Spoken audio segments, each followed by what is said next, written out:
بسم اللہ الرحمن الرحیم۔ السلام علیکم ورحمۃ اللہ وبرکاتہ۔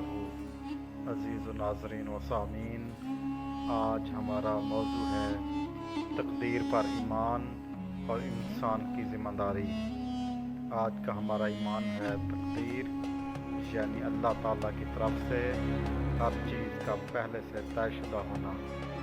یہ ایمان اسلام کے 6 ارکان میں شامل ہے، لیکن اس کے ساتھ ساتھ انسان کی ذمہ داری کو سمجھنا بھی ضروری ہے۔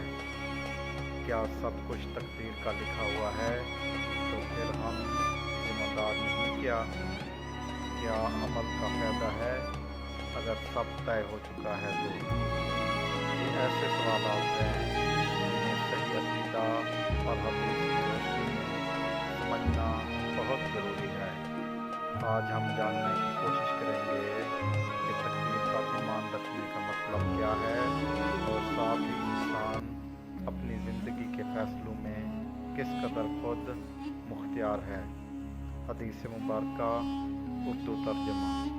حضرت عبداللہ بن عمر رضی اللہ تعالیٰ عنہ سے روایت ہے کہ رسول اللہ صلی اللہ علیہ وآلہ وسلم نے فرمایا، ہر چیز تقدیر سے ہی ہے، حتیٰ کہ انسان کی سستی اور ہوشیاری بھی۔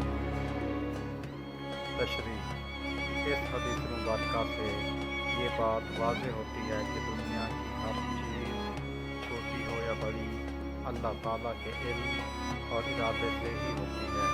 لیکن یاد رکھیں، تقدیر پر ایمان رکھنے کا مطلب یہ ہرگز نہیں کہ انسان عمل کرنا چھوڑ دے اور خالی سویا رہے اور کوئی کام بھی نہ کرے اور کہے کہ تقدیر کر کے دکھائے گی۔ اللہ تعالیٰ نے ہمیں اختیار بھی دیا ہے اور اسی اختیار کی بنیاد پر ہمارا حساب بھی ہوگا۔ کیا ہی خوب علامہ اقبال نے فرمایا تھا کہ خودی کو کر بلند اتنا کہ ہر تقدیر سے پہلے خدا بندوں سے خود پوچھے، بتا تیری رضا کیا ہے۔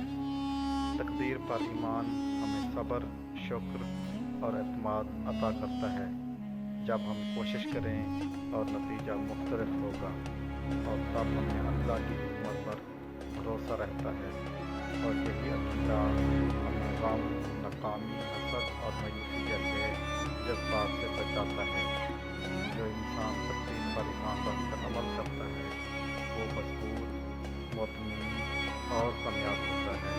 انسان اپنی محنت اور لگن سے اپنی تقدیر بدل سکتا ہے، دعاؤں سے تقدیر بدل سکتا ہے۔ ناظرین، اگر آپ کو آج کی یہ حدیث پسند آ جائے تو لائک کریں، سبسکرائب کریں، چینل